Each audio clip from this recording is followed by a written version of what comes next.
Hello, and welcome back to another episode. Today we are learning how to do a head turn. This is another one of the basic exercises done by many animators in order to learn different principles. Overall, the exercise is about focusing on adding personality to a simple movement. I would recommend taking the opportunity to perhaps play with your art style to see how you would define a character. Since this is the first time we're actually drawing a character, we've been doing a ball or a ball with a tail so far. How you design the character is up to you. I like to keep it simple. I like to focus on the eyes and the mouth. Those are the most expressive parts of the face, so those are what I focus on. The nose doesn't really do anything. It does help. It's a nice landmark for the head turn, but for me, I just like the eyes and the mouth.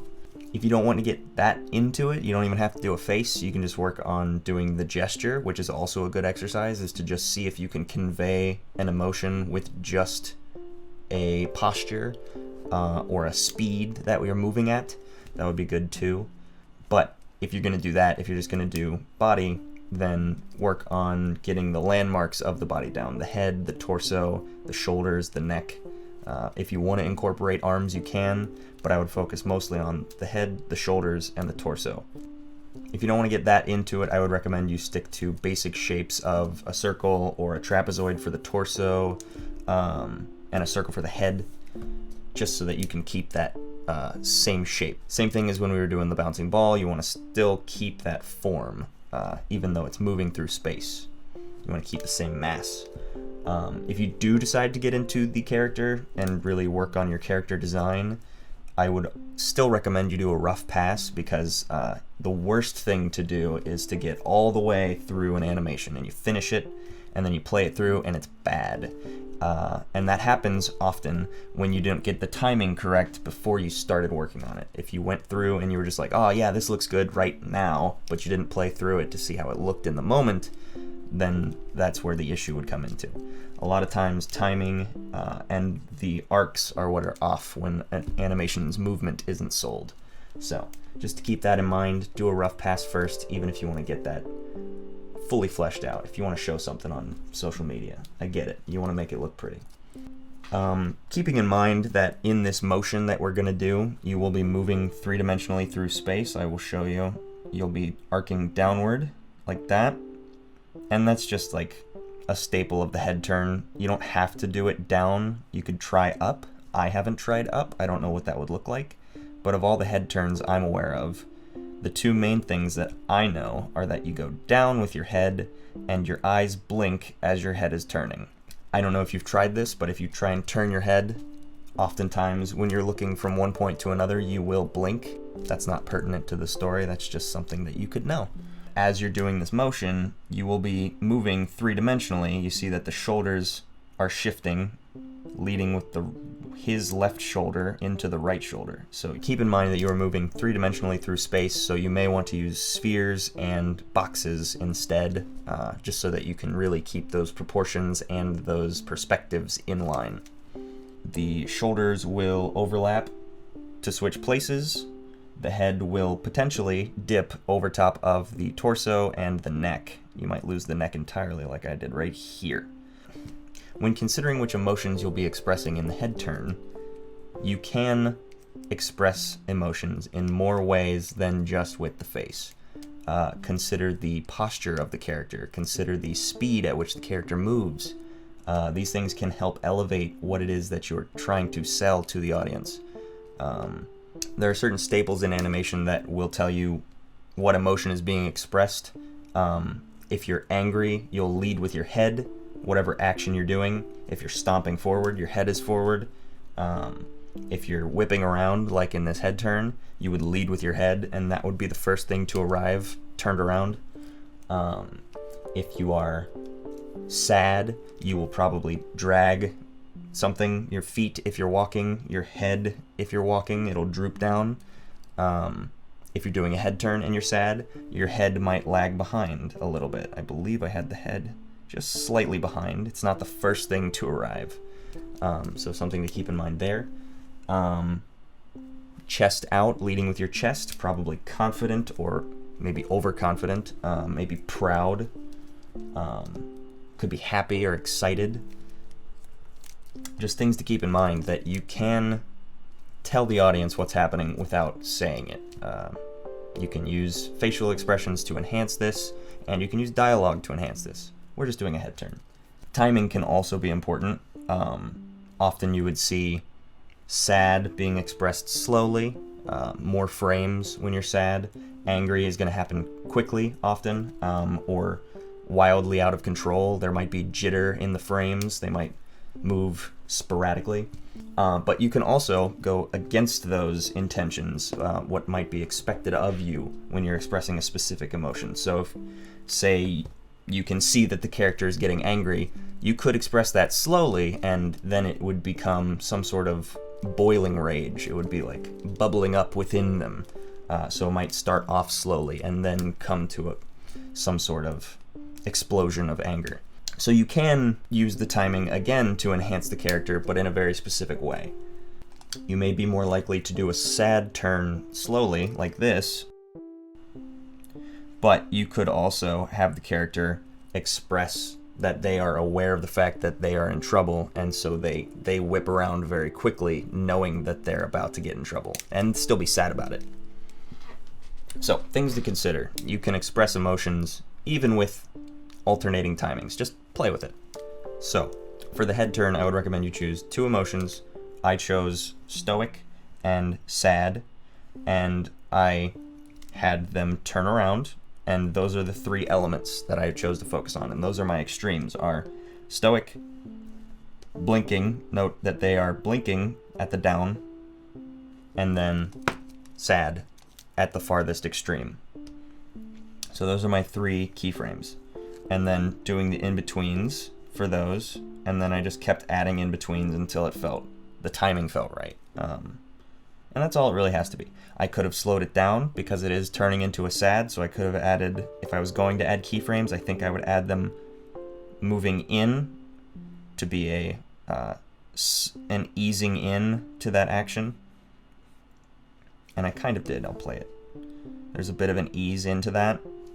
Very fast out, and then an ease in. If I was going to add any more frames, it would be about there. Just to really show that they are aware that they are in trouble. They did something wrong.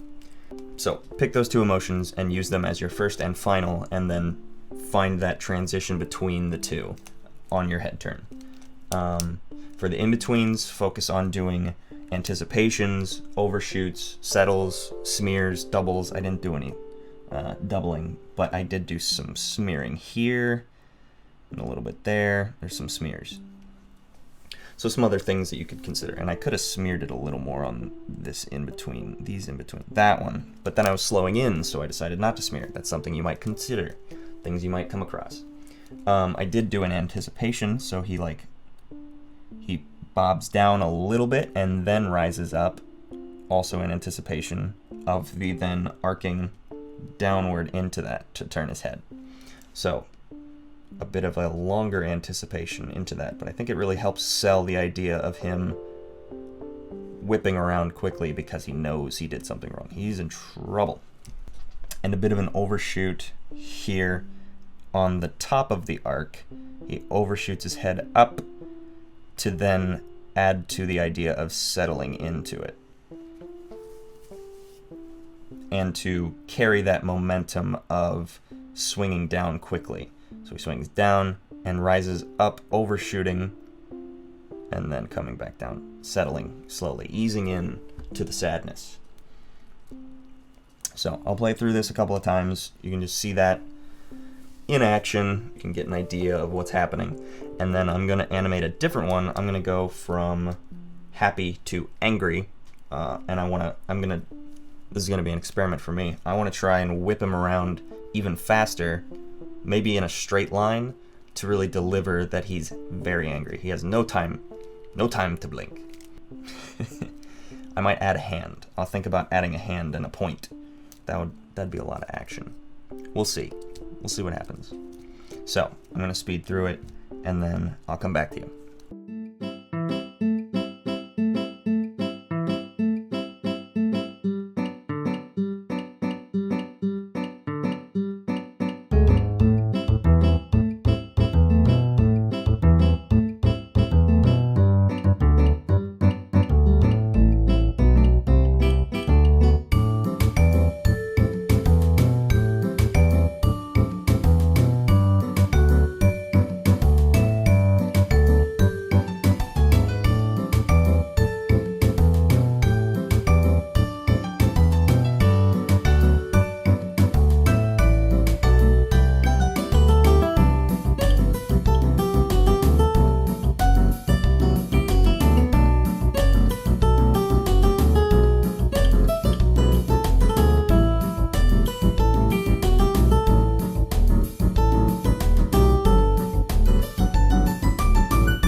Okay, I think that's good there.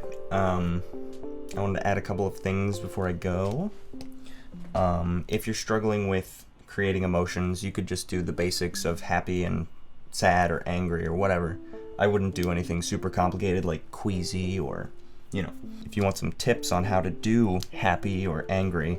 Happy is an expansion of the features of the face, so your eyes widen, your eyebrows go up, your mouth smiles, dips down a little bit. Everything kind of moves away from the nose. Let's say this is the nose. Everything moves, mouth goes down, eyes open up, eyebrows go up. Cheeks here, if you want to really get onto it, cheeks kind of widen away from the nose. They go that way, if you really want to get into it. And for angry, everything kind of contracts. Your eyes squint towards everything goes towards your nose. Your eyes narrow, they go toward, your mouth scrunches up, it goes that way. Your bottom lip moves up there, makes like a little, that whatever that scrunchy little whatever is. Your eyebrows narrow, you even get additional wrinkles here. If you really want to add to it, there's little lines here in your mouth that go towards your nose. So everything contracts on the face when you're angry. So if you're needing tips on how to do just those two basic expressions, I would recommend using some of those. And there's stuff you can look up for reference. There's a lot of good cartoon references. One Piece does really good funny faces, and Adventure Time has some notable faces, close-ups. Ren and Stimpy, SpongeBob, If you want to go any further than this, as another challenge, I would recommend that you add other principles. So I would recommend first, the easiest principle to apply would be secondary action, which I kind of did here. I didn't even play this for you. I'll play this through on normal speed so you can see. So I have a little bit of secondary action with the hand. The arms swing through, and they follow the body. Well, they follow the head. The head is leading. Like I said I was going to do with angry. Lead with the head. Still dips down slightly. Still blinks. I'll prove it. There's a blink right there. I'd probably hold the blink for maybe 2 frames.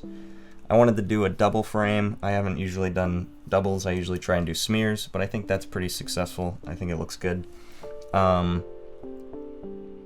but I lead with the head to express the anger. I have the head up longingly for the happy. His chest is out, his arms are down. He is in an open stance. He is happy, not overjoyed, but yeah, the secondary action is the hands trailing behind the body. And then there's like a little overshoot with the head growing and the settle of the finger wiggling a little bit as he points. But yeah, just in general, for each of these lessons, I would say that the basic exercises are meant to be experimental. You should play with them. That's what they're intended for. If you ever wanted to express like, I want to do a goofy walk, do a walk cycle of it. If you want to do somebody falling, apply the principles of a bouncing ball to somebody hitting the ground. So in general, if there's ever a principle that you're struggling with, I would recommend that you incorporate it into a lesson that we do here to get a feel for how you would apply it in any scenario. And if you're able to apply that principle in each of those scenarios that you come up with, then you will definitely see an improvement in your execution. Just something to keep in mind moving forward. If you want to improve, focus on the things that you know you struggle with and challenge them. Don't avoid them. For example, hands. I struggled with hands, and so I drew hands a lot, and then I drew this hand.